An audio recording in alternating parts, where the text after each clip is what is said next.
Recording? Yeah. Yes, sir. Yes, sir. Yes, sir. And we are back. Yes, sir. It's your main man without a plan, Mike Lowry. BT as usual in the building. We got the homie Big Loaster in here Big today. Loaster in the building. Yes, sir. Yes, sir. Yes, sir. Yes, sir. Today we are gonna watch a video on, I guess,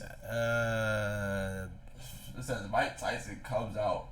My mom often let my perverted uncle guard me. I have no idea what that means. It's Mike Tyson, so it can mean a lot of shit. Remember, guys, this is Uncle Mike now, a completely changed man. That buddy me, and I was really mad and I didn't know what to do. And I drove to my uncle here. Definitely not I did it twice, and I'm truly sorry. And I don't care what anyone says. If this man, after all he's done and all he's been through, managed to turn his life around, most certainly anyone else can.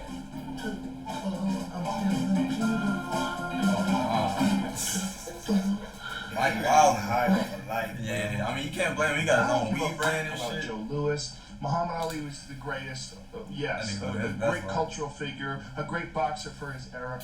I think Mike Tyson was the greatest freak that's ever existed. I don't think there's ever been anybody like that. I agree. The Marvis Frazier fight, you remember that fight? Fuck yeah. Jesus Christ. Oh, yeah, we gotta run that back. Goddamn, we gotta run that I back. think we all safely agree with Joe Rogan on this one.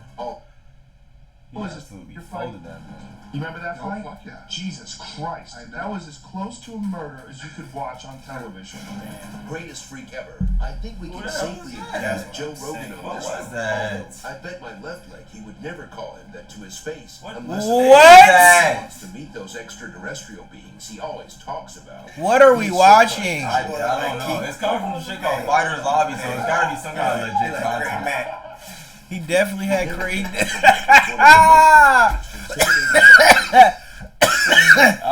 definitely had some flavor in his ear for sure. Oh my god. That nigga like what the a fuck monster. we watching? Let me run that back. That nigga like a motherfucking, like you said, alien reptilian. You'd never think Uncle Mike was one of the most intimidating boxers of all time. So what exactly did he do to his first opponent in the ring? And how did he do it at Bro such can't a even young stand. age? First, let's give some background and context. He gave that man a Mike had to media move to CT. Brownsville with his mother. For those who don't know, Brownsville in the 70s was about as low as you could go in New York. Before he even reached the age of 13, he had already been arrested 38 times. Mike was 200 pounds solid when he was 12. Take a moment to process that one. Here is what you expect a 12-year-old kid to look like if he was in a good shape. And this is a not so much in great shape 12 years old. I'm talking ice cream and burgers from dusk till dawn bad shape. And now this is Mike. The fellow looks like That nigga was 32 at 12. Like a monster, bro. Come on, small with a lisp. Grown men I'm didn't sorry, wanna but fight even him. I would be tempted to bully this crazy. guy. His He's voice like has the never perfect changed. victim profile. And I went to school because Well, alternate muscles. That's why I think I got all the kids that I was in school to avoid the bullies. My life sucked as a kid. I was just bullied. I hate my kid, my childhood life. But you know, it is what it is. Anyway, just listen to the story, man. I swear it's like this kid was living in Gotham City. I was up in this guy came to steal my bird, and he had one of my birds, and I went, please give me my bird, please, he's fat, such and such, and all these explicit names. And there was a guy, when he took the bird, he broke his head up and hit me with the bird by the blows on me. And there was a guy that was What kind of with him sick ass that came shit to is bully that? me That's too. why he was knocking He fools said, out. Yeah, bro, no, that's "This traumatic. guy I ain't did gonna this to lie. me." He was with the guy. That's some traumatic He shit, walked yo. around, "You better fight him, hell? better fight him now." And I got real scared then when that guy, he's on his side, and he told me to fight the guy, and he got emotion about it. And I fought him. You know, and I used to always have this guy named Wise. He was the hustler guy. And I used to always smoke weed with him. And I was like 11, we used to smoke weed, but he's like 18. And so always watching him to be an amateur boxer. He used to always be shadow boxing. And I always watched him. I always watched him box. I never fought them. I always watched him. And I had that fight. I did stuff that he was teaching me. I didn't practice with him. I was watching him. And I did what he was watching. I skipped after I dropped the guy, and everybody started applauding me. and that was a rap. Then I'm fighting every day now. What kind of fights was he watching? His mother passed away when he was 16 years old. This was a traumatic event for him, and he struggled to I mean, he said his dad just do his like real boxing training, so She probably sure as hell didn't make his maybe he went to the gym a couple times or whatever. Plus, with whatever was close. Yeah, that's what I'm saying. Like, I know he's seen fights before. I would rather you heard it directly from him. Listen. We had a life together. Never pretty much worked. Wasn't afraid to really beat you, hit you with anything, pretty much. Trained heavily. See, we had a lot of boyfriends and stuff. No, listen, my mother and father are sex workers. Do you know what a sex worker is? I know what Yeah, my mother and father are sex workers. My aunts and uncles are sex workers. That nigga was fighting for his life. Whole family. Nigga was literally fighting for his Giving up life, the nigga. Can you imagine being the kids of sex workers? We're never protected.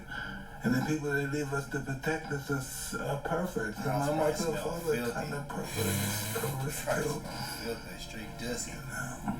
That's just who we are. But I hate you, huh? I love you. See yourself. No, you see yourself, He huh? said, I feel like you It's wild though. It's wild. This story is insane. This story is insane. I ain't gonna lie. This story. Goddamn. This explains why he was dogging niggas. Like I said, when you got this much trauma, nigga, you're fighting for So it. wait, all this did his mom let his. I think he just getting that because he's saying his sex working his parents and shit. God damn. So I think that nigga, all that happened probably before this even happened. Yeah, I'm not talking about you. You talked about us. You talked about us. You talked about a lot of young black, brown, white kids. I don't know who this nigga is. And that's what Let's Go Champ is about. That's what we're going to do. that's We're going to make a the shit difference Let's Go because, Champ. yo, just like me and you, Champ, there's millions of others, bro. Champ And Briggs they got knocked the ain't fools Mike out, too. Tyson, He they probably ain't went Riddick to Bowe, some they ain't crazy Shannon Briggs. They need a way A out. lot of these boxing Because it ain't stories be about sad us. as hell, I ain't gonna It's lie. about They the women and upcoming be children that need insane. a way out of the Ville, bro. Just That's as just we black know, athletes in the general, ball though. very Honestly, often a lot of is left athletes to have ruin been your through a lot of childhood. shit. Add abuse and bullying to that. He really didn't have a chance, did he? I never thought I would say this, but I believe the best thing she did for him was actually abandoning him and handing him over to Cuss, as strange as that might sound. Now to the main event. You might have seen Mike rushing to help his opponent stand up right after he just shot their lights off in the ring. But believe me, that was after Cus D'Amato started taming the wild monster in him. But during his first fight and after he just knocked the bejesus out of that kid's head in the ring, he actually teach you how to rushed help towards him niggas and back stepped up. on Like, him you gonna be he was knocking a niggas fly. out, so you gotta Listen show to some him force telling and the shit. story. And my first fight ever, right? I knocked the guy out and I stepped on him. Oh my God. Knocked him out. I stepped on top of him. I got my feet on him. Teddy comes, Greg, what the hell you doing? I was listening. I'm just since I was a kid, I'm stepping on people in the Like ring. you said, that curve stop, nigga. told That you, Brownsville bro. curve stop. Watching. That Brownsville boom boom, That's what nigga. I'm saying, man. Hey, Brownsville in the 70s was a tough place. Wallabies on. When you were 13, kids would He said the No, Wallabies. listen, get mad. Listen, Look at them punches. Nah, yeah, that would hurt, nigga. The shadow boxing hurt. He the only nigga can rob you with his hands. Straight the fuck up. You got it. I'm crying. Put the devil Brown back in the way. All he gotta do is this right here. Got it. Oh! Got it. Take it. Hey, can I keep my ID? Take it, Can I sir. keep my ID? I don't even need No, that. I won't. Yeah. I'll go back to the DMV. Fuck it. It's good. Leave my shit. You gonna let Mike send you back to the DMV? Hell yeah, I'm gonna You let Mike send send me. you back to the DMV? Yes, sir. Mike send me to the Yes, sir. You know something tech dollars is for. Anything. I'm Anything. crying, bro. These niggas said they'll let Mike send to the DMV. Yes, sir. But I'm born in Brooklyn because the kids wouldn't go into the tournament. If I entered the tournament, nobody would enter. Yeah, no, like I said, even the shadow boxing, though, that- They would ban me from tournaments when I was a You kid. don't hold Listen, shit back. I was in these these guys that used to fight. I used to box with professional fighters when I'm 13 and 12. These guys, I met the mother and father. They tried to sue the system. They said he is not 12, 13 years old. There's no way. Listen, I'm 200 pounds solid. Yo, it's gotta be some 200 pounds. Solid. Look at this nigga. This nigga look like At 13. That's crazy. As I said, grown men were shook, bro. You see that 13-year-old, he got more stamina than you. He gonna be able to take more pain than you. He watching you. Subscribe button. You show immense Okay, they didn't go too deep into the other shit. But I'm just saying, that's good. Y'all not even considering the most important part, like when a nigga gets snotty nose and start. This is Uncle Mike now, a complete. That shit crazy. That shit is crazy. And I was really mad that I didn't know Right there. No. Oh man. Yeah. Wow. Well, I'm very much so glad that we didn't hear too much about no pervert shit. Yeah, nah, this like nigga Iron general life story. That boy was like definitely that bull. Nah, yeah. 13, 200 pounds at 13. Yeah. What are you doing against that? Not a damn thing. That's what I'm saying. What are you doing against that, bro? 200 pounds. That's crazy. Yeah, nah. Mike got it. He had it, and he still got it, nigga. I know you seen him in videos of him in the gym like a few months ago. Oh, yeah. Bro, he still be knocking the bag loose, nigga. I'm like, oh my god, this nigga Mike is still knocking nigga the fuck That's out. the fear of God in his trainer every session. That's a fact. That's a fact. Well, y'all seen it. Anything y'all probably knew about Mike Tyson just got covered here again. It was just a little overview, but entertaining nonetheless. Can never get mad watching Mike Tyson do his thing. Yes, Appreciate y'all tapping in with us.